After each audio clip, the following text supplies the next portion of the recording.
નમસ્કાર મિત્રો, D farmer ચેનલમાં તમારું સ્વાગત છે। દેશ, દુનિયા અને ગુજરાતના તાજા, મોટા અને સૌથી મહત્વપૂર્ણ સમાચાર જાણીએ તે પહેલા ચેનલમાં નવા હોય તો ચેનલને જરૂરથી સબસ્ક્રાઇબ કરી અને વિડીયોને લાઇક કરી દેજો। બિહારમાં કાકાએ ભત્રીજાનો કરી નાખ્યો ખેલ। ચિરાગ પાસવાનની પાર્ટીમાંથી 38 નેતાઓએ આપ્યું રાજીનામું। મિલકતોના રજીસ્ટ્રેશનમાં હવે ઓટીપી આધારિત ખરાઈ થશે। ખેડૂતો માટે સારા સમાચાર। વડાપ્રધાન નરેન્દ્ર મોદી 2 ઓગસ્ટના રોજ પીએમ કિસાન સન્માન નિધિ યોજનાના 20મા હપ્તાના 2000 રૂપિયા ટ્રાન્સફર કરશે। ગેસ ઓથોરિટી ઓફ ઇન્ડિયા લિમિટેડે આશા વ્યક્ત કરી છે કે ગેસ, પેટ્રોલ અને ડીઝલના ભાવ ઘટશે। ભારતીયો પણ સાઉદી અરેબિયામાં ઘર ખરીદી શકશે। સરકારે મિલકતના નિયમોમાં કર્યો ફેરફાર।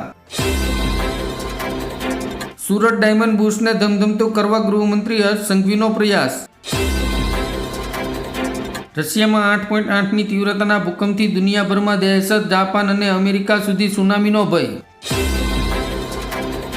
યુદ્ધ વિરામ પર રાહુલ ગાંધી બોલ્યા, વડાપ્રધાનમાં દમ હોય તો સાંસદમાં બોલીને દેખાડે કે ડોનાલ્ડ ટ્રમ્પ ખોટું બોલી રહ્યા છે।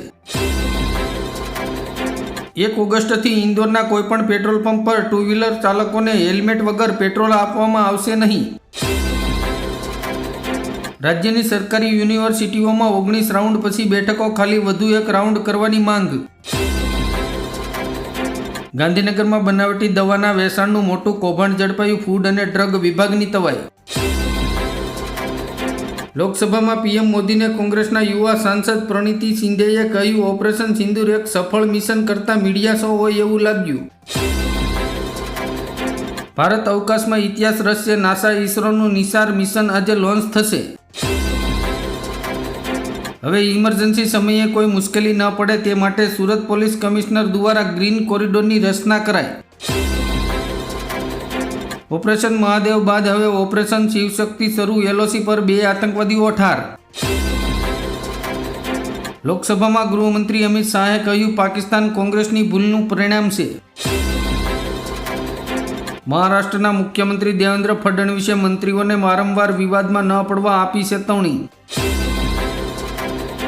ગુજરાતના ઉદ્યોગોમાં પડતી હડતાલોને લઈને રાજ્ય સરકાર કડક। કોઈપણ કર્મચારીએ હડતાલ પર જતા પહેલા 14 દિવસ અગાઉ નોટિસ આપવી પડશે। કેરળની નર્સ મનીષા પ્રિયાને મળ્યું જીવનદાન। યમનમાં મોતની સજા રદ। વરસાદી સિસ્ટમ નબળી પડી। ગુરુવારથી વરસાદનું જોર ઘટશે। આજે અમદાવાદ માટે રેડ, ભાવનગર, વડોદરા અને સુરત માટે ઓરેન્જ એલર્ટ। ઓપરેશન સિંદૂર પછી શશી થરૂર બાદ હવે મનીષ તિવારીએ પણ પક્ષથી અલગ સૂર આપ્યો। કોંગ્રેસના વધુ એક સાંસદ સુપ્રિયા સુલેએ લોકસભામાં વડાપ્રધાન નરેન્દ્ર મોદીની મહાનતા દર્શાવી। રાજસ્થાનમાં વસુંધરા રાજેનું રાજકારણમાં પાછા ફરવા પર મુખ્યમંત્રી ભજનલાલ શર્માની ખુરશી ડગમગવા માંડી। નવા ઘોડા નવો દાવ। કોંગ્રેસમાં પરિવર્તન લાવવા અમિત ચાવડા બનાવશે પોતાની સુપર ટીમ। અમિત શાહ લોકસભામાં કોંગ્રેસ પર વરસ્યા। 1971ના યુદ્ધમાં જીત્યા પણ પીઓકે માંગવાનું ભૂલી ગયા। અખિલેશ યાદવે કહ્યું, તમે પાકિસ્તાન સાથે વાત કરો છો તો અમિત શાહે લોકસભામાં આપ્યો તીખો જવાબ। આજે લોકસભામાં મોદી શાહ વિપક્ષને જવાબ આપશે। ટ્રમ્પના દાવા પર વિપક્ષ સરકારને ઘેરશે। ટેરરિસ્ટ આઉટફિટ હુરિયત સાથે મોદી સરકાર વાત નહીં કરે, અમિત શાહ। ગાંધીનગર ગિફ્ટ સિટીમાં મિલકત લેનારા ભેરવાયા 1000 કરોડનું કૌભાંડ। લાલુ યાદવને ફરી મળ્યો સુપર સીએમ રંજન યાદવનો સાથ। વિધાનસભા ચૂંટણી પહેલા સોંપી મોટી જવાબદારી। પહેલગામ હુમલા મુદ્દે પ્રિયંકા ગાંધીએ સરકારને ઘેરી। શું ગૃહમંત્રીએ રાજીનામું આપ્યું, જવાબદારી લીધી? સુરત હીરા બજારમાં શખ્સાર 4 કરોડનું ઉઠમણું। વેપારીઓમાં ચિંતાનું મોજું। દિલ્હીમાં ટ્રાફિક વિભાગની નવી ગાઈડલાઈન। ટ્રાફિક નિયમોનો ભંગ કરનારાઓના ફોટા પાડીને જીતો 50,000નું ઇનામ। ખેડૂતોની આવક નહીં, ખર્ચ વધ્યો। ઇફકોએ એનપીકે ખાતરના ભાવમાં 130 રૂપિયાનો વધારો કર્યો। 12,000+ લોકોની છટણી કરવાના ટીસીએસના નિર્ણય પર કેન્દ્ર સરકારની નજર।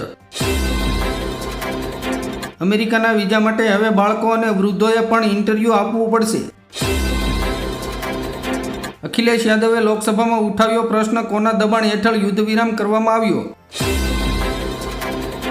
અમેરિકામાં 9 ગુજરાતીઓનું 79 કરોડનું ગેમિંગ કૌભાંડ.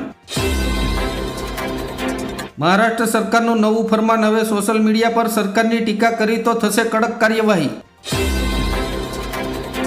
સુરતમાં ટેક્સટાઇલના વેપારીઓને 3.50 કરોડના રાષ્ટ્રધ્વજ બનાવવાનો ઓર્ડર મળ્યો. ગુજરાત હાઈકોર્ટનો મહત્વનો નિર્ણય, કાર કે બાઇકમાં લાકડી કે અન્ય વસ્તુઓ રાખવા પર થશે કાર્યવાહી.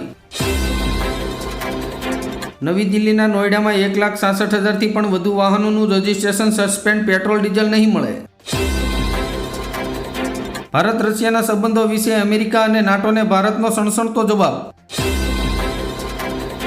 બિહારની ડ્રાફ્ટ મતદાન યાદી પ્રકાશિત કરતા ચૂંટણી પંચને રોકવા સુપ્રીમનો ઇનકાર.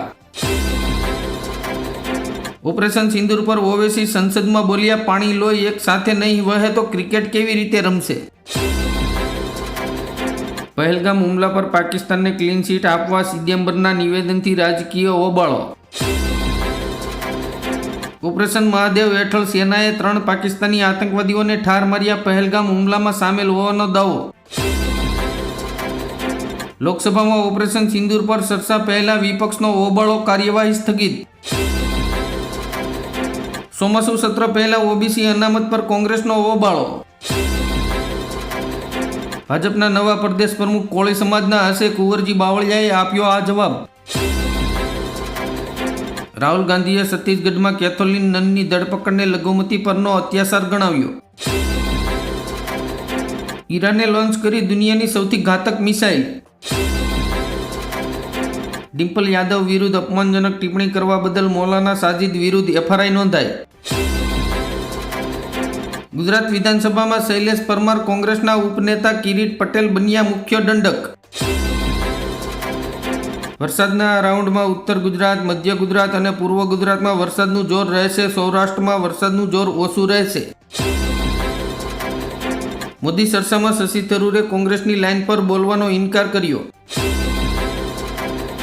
અમે માતૃભાષા અને માતૃભૂમિને ક્યારે ભૂલી નહીં શકીએ, મમતા બેનર્જીએ શરૂ કર્યું ભાષા આંદોલન. નર્મદા જિલ્લામાં ભાજપ અને કોંગ્રેસ સાથે છેડો ફાડીને 500થી વધુ ભાઈઓ અને બહેનો આમ આદમી પાર્ટીમાં જોડાયા. કર્નલ સોફિયાની માફી માંગવામાં નિષ્ફળ જતા ભાજપના મંત્રી કુંવર વિજય શાહને સુપ્રીમ કોર્ટે લગાવી ફટકાર. ભારતના વિદેશ મંત્રીની વાતમાં ભરોસો નથી અને બીજા દેશ પર ભરોસો છે, જયશંકરના બચાવમાં ગરજ્યા અમિત શાહ. પાકિસ્તાન અમેરિકાને આકર્ષવા માટે ચીનની કરી રહ્યું છે પ્રશંસા તો અસીમ મુનીર ભારતને રોકવા માટે કરી રહ્યા છે ધમપછાડા. રાહુલ ગાંધીએ કહ્યું, હિન્દી, તમિલ, મરાઠી તો ઠીક છે, પરંતુ પ્રોગ્રેસ જોઈએ તો અંગ્રેજી ભાષા શીખવી જરૂરી છે.